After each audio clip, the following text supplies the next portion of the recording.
بسم الله الرحمن الرحيم. الحمد لله وكفى وسلام على عباده الذين اصطفى أما بعد. فقد قال الله تعالى في القرآن المجيد: أعوذ بالله من الشيطان الرجيم. بسم الله الرحمن الرحيم. كل نفس ذائقة الموت. صدق الله العظيم. اللهم صل على سيدنا محمد وعلى آل سيدنا محمد وبارك وسلم. اللهم صل على سيدنا محمد وعلى آل سيدنا محمد وبارك وسلم. اللهم صل على سيدنا محمد وعلى آل سيدنا محمد وبارك وسلم. محترم معزز بزرگوں، گزشتہ جمعہ میں آپ حضرات کے سامنے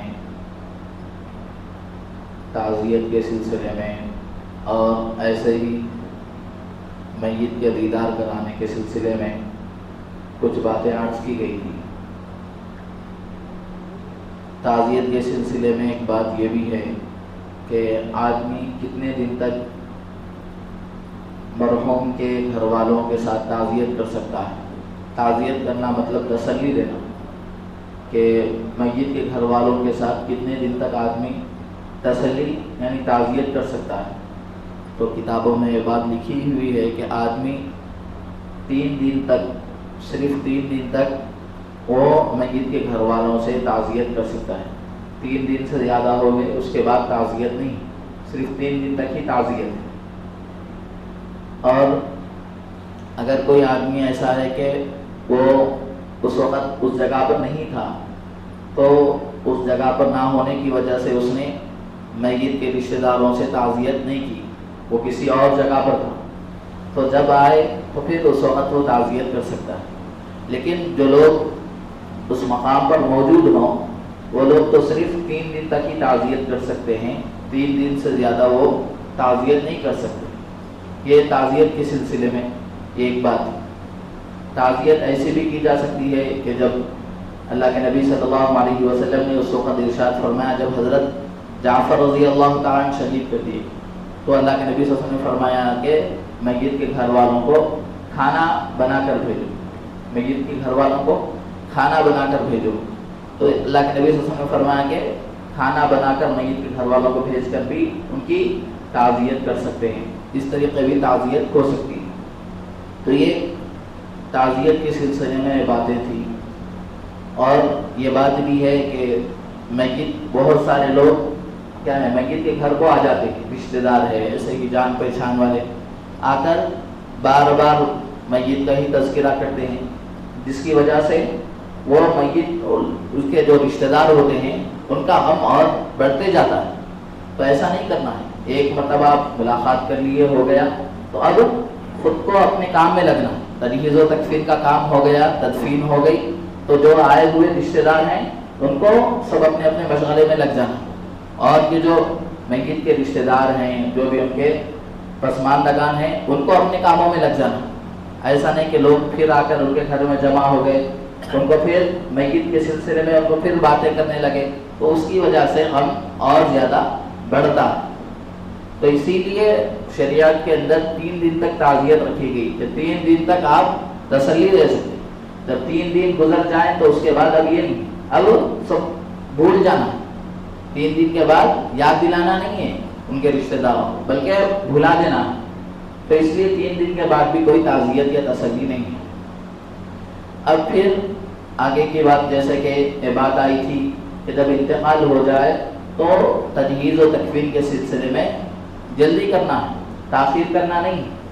جیسے کہ دور سے آنے والے بیٹوں کی وجہ سے یا رشتہ داروں کی وجہ سے میت کی تجہیز و تکفین میں دیر کی جاتی ہے، تو یہ اسلامی طریقہ نہیں ہے دیر کرنا، بلکہ جتنا جلدی ہو سکے اتنا جلدی تجہیز و تکفین کرنا ہے۔ تجہیز و تکفین اور تدفین سے کے عمل سے فارغ ہو جانا ہے، اس میں دیر کرنا نہیں۔ جیسے اللہ کے نبی صلی اللہ علیہ وسلم کی حدیث میں بات میں نے گزشتہ بھی بتلائی تھی کہ اگر میت نیک ہے تو اس کو جلد سے جلد اس کے ٹھکانے پر پہنچانا، یعنی اس کی جو جگہ ہے، اس کی منزل ہے قبر، وہ اس کے لیے بہتر ہے وہ جگہ، تو اس کو اس کی منزل میں پہنچا دینا۔ اگر میت شر ہے یعنی گناہگار تھا وہ، تو وہ لوگوں کے لیے بھی شر تھا تمام، تو اس لیے وہ شر کو اپنے سے جلدی جلدی ہٹانا ہے، اس لیے اس میت کی بھی تجہیز و تکفین میں جلدی کرنا ہے۔ اب آگے بات آ جاتی ہے غسل کی، کہ غسل کیسے دیا جائے، میت کو غسل کیسے دیا جانا ہے۔ تو غسل دینے میں پہلے یہ کام کرنا ہے کہ میت کے جو کپڑے ہیں بدن پر، ان کپڑوں کو اتار دینا، اور اس کے جو جسم کے اوپر سطر کا حصہ، اس کے اوپر ایک چادر ڈال دینا۔ میت کے جسم کے اوپر جو سطر ہے اس کا، اس کے اوپر ایک چادر ڈال دینا۔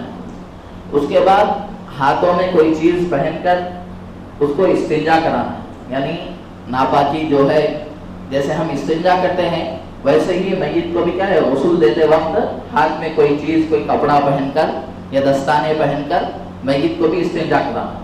پھر جیسے زندہ لوگ وضو کرتے ہیں ویسے ہی میت کو بھی وضو کرانا، یعنی پہلے اس کے کلی اور ناک میں، کلی کرانا اور ناک میں پانی ڈالنا نہیں۔ ہاں البتہ اگر عورت ہے، حیض کی حالت میں ہے یا نفاس کی حالت میں ہے، تو ایسی عورت کو کلی کرانا بھی ہے، ناک میں پانی بھی چڑھانا ہے۔ اور آدمی ہے جنابت کی حالت میں، ناپاکی کی حالت میں، تو ایسی حالت میں اگر انتقال ہو گئے تو ویسے آدمی کو بھی کلی کرانا، ناک میں پانی چڑھانا۔ اگر نہیں ہے تو پھر کلی کرانے اور ناک میں پانی چڑھانے کی ضرورت نہیں۔ ان کو پہلے چہرہ دھلانا ہے، پھر ہاتھ دھلانا ہے، سر کا مسح کرانا ہے، پیر دھلانا ہے، اور پھر ایک کسی کپڑے سے دانتوں کی صفائی کرنا، اور پھر ناک میں بھی کیا ہے، اس کپڑے کے ذریعے سے ناک کی صفائی کرنا۔ یہ پہلے اس طریقے سے میت کو کیا ہے، پہلے وضو کرانا۔ اس کے بعد پھر آگے کا مرحلہ ہے کہ میت کو بائیں جانب یعنی دائیں کروٹ لٹا دینا ہے۔ پہلے دائیں کروٹ لٹا کر پھر اس کے اوپر 3 مرتبہ پانی ایسا بہانا ہے کہ وہ کیا ہے، دائیں کروٹ تک پانی پہنچ جائے، دائیں کروٹ تک پانی پہنچ جائے۔ اس کے بعد پھر میت کو سہارے کے ذریعے سے اٹھا کر ان کے پیٹ پہ کیا ہے، ان کو ایسی اس طریقے سے کیا ہے، تھوڑی سا پیٹ دبانا، اس لیے کہ میت کے اگر پیٹ میں کوئی اگر نجاست یا گندگی ہوگی تو وہ دبانے کی وجہ سے باہر نکل جائے گی۔ تو پھر اس کے اوپر سے پانی بہا دینا ہے۔ جب پانی بہا دیے پھر اس کے بعد میت کو بائیں کروٹ لٹانا، تو اب کافور کے ذریعے سے، کافور جیسے اب صابن کا بھی استعمال کر سکتے ہیں اس کی جگہ پر، تو اس کو لے کر پھر میت کے پورے جسم کے اوپر کیا ہے، لٹا کر اس کو بائیں کروٹ لٹا کر پورا کافور کے پانی سے یا جو بیری کا پانی، بیل کے پتے جو ڈال کر پانی گرم کیا جاتا ہے، میت کو پھر بائیں کروٹ لٹا کر نہلانا۔ یہ اس طریقے سے یہ نہلانے کا طریقہ ہے۔ جب اب اس کے اندر یہ تو ہے نہلانے کا طریقہ، اب کون نہلائے، تو اس لیے کہ نہلانے کے لیے بھی جو زندگی کے اندر محرم تھے، یعنی آدمیوں کو تو آدمی کوئی بھی آدمی نہلا سکتے ہیں، اس میں کوئی حرج نہیں، یعنی زندگی کے اندر جو محرم تھے وہی محرم رشتہ دار کیا ہے، نہلا سکتے ہیں، اور جو محرم نہیں ہے یعنی وہ نہیں نہلا سکتے۔ اب عام طور پہ شہروں کے اندر تو یہ بات نہیں پائی جاتی، لیکن دیہاتوں کے اندر بسا اوقات یہ ہوتا ہے کہ کسی آدمی کا انتقال ہو جاتا تو وہاں پر کوئی مرد نہلانے والے نہیں ہوتے، بہت زیادہ پریشانی کا سامنا کرنا پڑتا۔ تو یہ مسئلہ بھی کتابوں میں لکھا ہوا ہے کہ اگر کسی جگہ پر عورت کا انتقال ہو گیا ہے اور صرف وہاں پر مرد ہی مرد ہے، کوئی عورت نہیں ہے وہاں غسل دینے کی، تو ایسی صورت میں عورت کو کپڑے پہن کر کیا ہے، تیمم کرایا جائے گا، صرف غسل نہیں دیں گے، غسل نہیں دیں گے، صرف تیمم کرا دیا جائے گا، یہی اس میت کا غسل۔ اور کسی جگہ ایسا ہوا کہ کسی آدمی کا انتقال ہوا اور صرف وہاں عورتیں ہی عورتیں، کوئی کیا ہے وہاں پر کوئی آدمی نہیں ہے غسل دینے کی، تو ایسی صورت میں بھی وہ عورتیں صرف تیمم کرائیں گی، اس کے علاوہ کیا ہے، ہاتھوں میں کوئی چیز پہن کر اس میت کو تیمم کرانا، اس کے علاوہ کوئی غسل نہیں۔ تو یہ میت کا غسل ہو گیا۔ اب اس کے بعد میت کے ان جگہوں پر حضرت عبداللہ بن مسعود رضی اللہ تعالیٰ سے ایک روایت ہے کہ آپ نے فرمایا کہ میت کی جو سجدوں کی جگہ ہے وہاں پر بھی کیا ہے، خوشبو لگانا ہے۔ جیسے سجدے کے اندر جن اعضاء کو زمین پر رکھتا ہے آدمی، ان اعضاء پر پیشانی ہے، اور ایسے ہی یہ ہاتھ ہتھیلی ہے، اور پھر گھٹنے ہیں، ناک ہے، تو یہ اعضاء جو ہے آدمی جب سجدہ کرتا ہے تو یہ سب کے سب زمین کے اوپر لگتے ہیں، تو لہٰذا میت کی ان جگہوں کے اوپر بھی خوشبو لگانا، میت کے سر کے بال میں خوشبو لگانا ہے، داڑھی میں خوشبو لگانا ہے، یہ اس طریقے سے خوشبو لگانا۔ اب یہ میت کے کیا ہے کفن کا طریقہ ہے، اور کتنے کفن ہیں میت کے لیے؟ میت کے لیے کفن کے 3 کپڑے ہوتے ہیں، 3 کپڑے۔ اللہ کے نبی صلی اللہ علیہ وسلم کو بھی جو کفن دیا گیا وہ 3 کپڑوں کے اندر دیا گیا۔ ایک پہلے چادر جو سب سے نیچے بچھائی جاتی ہے، اس کے اوپر جو سر سے لے کر پیر تک پوری ہوتی ہے مکمل، اس کے اوپر جو ہوتی ہے اس کو ازار کہا جاتا ہے، اس کو ازار کہا جاتا ہے۔ اور اس کے بعد ایک ہوتی ہے قمیص، کفنی بغیر آستین کی قمیص، وہ میت کو وہ بھی پہنائی جاتی ہے۔ تو یہ مرد کے کفن کے اندر یہ صرف 3 چیزیں آتی ہیں، ایک چادر، ایک ازار اور ایک کفنی، اس کے علاوہ کوئی چیز نہیں ہے، 3 ہی چیزیں ہیں۔ اور پھر میت کو جب کفن پہنا دیں تو کفن پہنانے کے بعد کفن کے اوپر خوشبو ملنا نہیں، کفن کے اوپر خوشبو لگانا یہ سنت نہیں ہے، اور ایسے ہی میت کو سرما لگانا بھی سنت نہیں، یعنی بہت ساری چیزیں جو جس کے ذریعے سے آدمی زینت اختیار کرتا ہے، جیسے سرما ہم کئی کو لگاتے ہیں خوبصورت دکھنے کے لیے، اچھے دکھنے کے لیے، تو میت کو سرما لگانا سنت نہیں ہے۔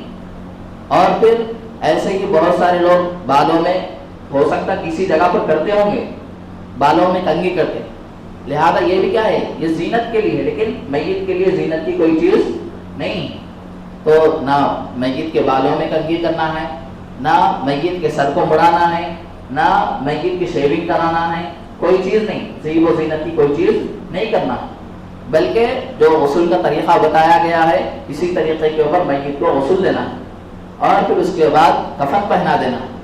اب یہ جب پورا طریقہ ہو گیا، یہ میت کے غسل اور کفن کا طریقہ ہو گیا، تو اور اس کے بعد ایسے ہی کفن کے سلسلے میں اور بھی بہت ساری باتیں ہیں کہ عورت ہے تو عورت کو کتنے کفن دینا ہے، عورت کے کفن کے اندر 2 کپڑے اضافہ ہے، 2 کپڑوں کا، مرد کے کفن کے ساتھ ساتھ عورت کے کفن میں اور 2 کپڑوں کا اضافہ ہے۔ جیسے میت کے جو مرد ہے تو اس کے لیے ایک چادر ہوتی ہے، ایک ازار، ایک کفنی، عورت کے لیے اور 2 کپڑوں کا اضافہ ہے، ایک ہے سینہ بند اور ایک ہے اوڑھنی، یہ عورت کے کفن میں یہ 2 چیزوں کا اضافہ ہوتا ہے، یہ مرد اور عورت کے الگ الگ کفن۔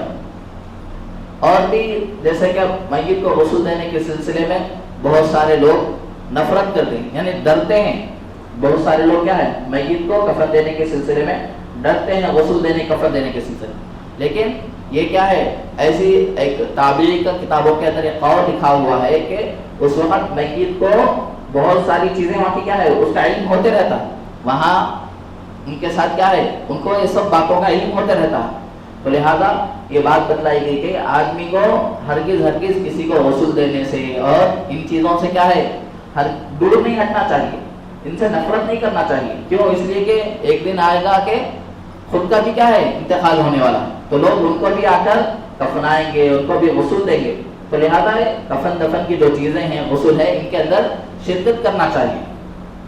اور یہ بات بھی بتلائی گئی کہ میت کو تمام اس وقت کے احوال کا کیا ہے علم ہوتے رہتا ہے، تو لہذا کون ان سے نفرت کر رہا ہے، کون پیچھے ہٹ رہا ہے، یہ سب چیزیں میت کو معلوم ہوتی ہیں، تو اس لیے اس وقت نفرت بھی نہیں کرنا ہے اور ایسے کام نہیں کرنا چاہیے۔ تو یہ میت کے غسل کے سلسلے میں باتیں تھیں۔ اور پھر جنازے کی کیا ہے اس کے سلسلے میں جیسا کہ میں نے گزشتہ بھی عرض کیا کہ نماز جنازہ کے سلسلے میں جتنا جلدی ہو سکے اتنا جلدی کرنا۔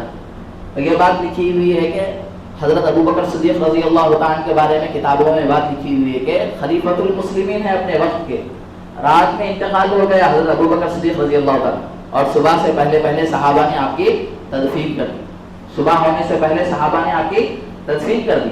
آج کل کیا ہے لوگ دور دراز سے لوگوں کے آنے کا انتظار کرتے ہیں کہ تاکہ مجمع اکٹھا ہو جائے، بہت سارے لوگ جنازے کے اندر شامل ہو جائے، اس لیے جنازے کی نماز کے لیے کیا ہے دیر کرتے رہتے ہیں کہ ایک دن ہو جاتا انتقال ہوئے، یا تو باہر سے آنے والوں کے لیے یا پھر شہر کے لوگوں کو کیا ہے زیادہ تعداد جنازے کے اندر شریک ہو جائے، اس کے لیے بھی کیا ہے نماز جنازہ میں تاخیر کی جاتی ہے۔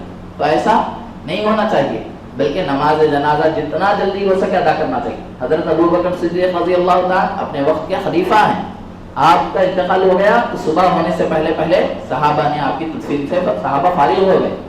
یہ صحابہ اکرام رضوان اللہ تعالیٰ علیہ مجمعین کے زندگی سے اور آپ کے عمل سے ہمیں اس میں بھی کیا ہے سبق ملتا ہے. تو یہ چند باتیں آپ حضرات کے سامنے عرض کی گئی جیسے کہ تسلی دینے کے سلسلے میں, اور دوسرا میت کو کیسے غسل دینا ہے یہ باتیں بھی عرض کی گئی, اور میت کو کفن دینا ہے اس کے لیے کیا ہے یہ باتیں بھی آپ کے سامنے رکھی گئی. اور بہت سارے لوگ یہ بھی خیال ہے کہ میت کو جن برتنوں کے اندر میت کو غسل دینے کے لیے پانی گرم کیا جاتا ہے, بہت سارے لوگ نئے برتن خریدتے ہیں اور جب پھر میت کا غسل ہو جاتا ہے تو ان برتنوں کو صدقہ خیرات کر دیتے ہیں. یہ بھی طریقہ صحیح نہیں ہے, یہ طریقہ بھی صحیح نہیں ہے. تو لہذا ایسی تو بہت بے شمار ایسی بیجا رسمیں ہیں کہ جن کے اندر معاشرہ پڑا ہوا ہے. تو لہذا جو سنت طریقہ ہے, جو صحیح طریقہ ہے, شریعت کے ذریعے سے جو ہمیں معلوم ہوا ہے, اس کا ہمیں ہر موقع پہ ہر وقت میں لحاظ رکھنا چاہیے. ایسا نہیں کہ ہمارے باپ دادا سے بہت ساری چیزیں چلتی ہوئی آ رہی ہیں تو لہذا ہم ان پر عمل کریں گے, ایسا نہیں کرنا ہے. بلکہ ہمیں اس وقت یہ معلوم کرنا ہے کہ شریعت کا طریقہ ہے یا نہیں. اگر شریعت کا طریقہ ہے تو اس کے اوپر عمل کرتے ہوئے اس کا عمل کرنا ہے. اگر وہ شریعت کا طریقہ نہیں ہے تو فوراً اس کو چھوڑ دینا. تو یہ عموماً ایسے مواقع پہ بہت سارے لوگوں کو باتیں نہیں معلوم ہوتی, تو اسی لیے اچھے جانکاری رکھنے والے لوگ بھی کیا ہے ایسے وقت میں پھسل جاتے ہیں. تو اس لیے ان مواقع کی جو چیزیں ہیں, جو شرعی طریقے ہیں, ان کو جان کر ان پر عمل کرنے کی کوشش کرتے رہنا چاہیے. انشاءاللہ اور بھی بہت ساری باتیں ہیں آئندہ آپ حضرات کے سامنے عرض کی جائیں گی. اللہ رب العزت وجلال سے دعا ہے کہ اللہ تعالی ہم سب کو ان تمام باتوں پر عمل کرنے کی توفیق عطا فرمائے. وآخر دعوانا الحمدللہ رب العالمین. جو حضرات سنت ادا نہیں کی ہیں وہ سنت ادا کریں.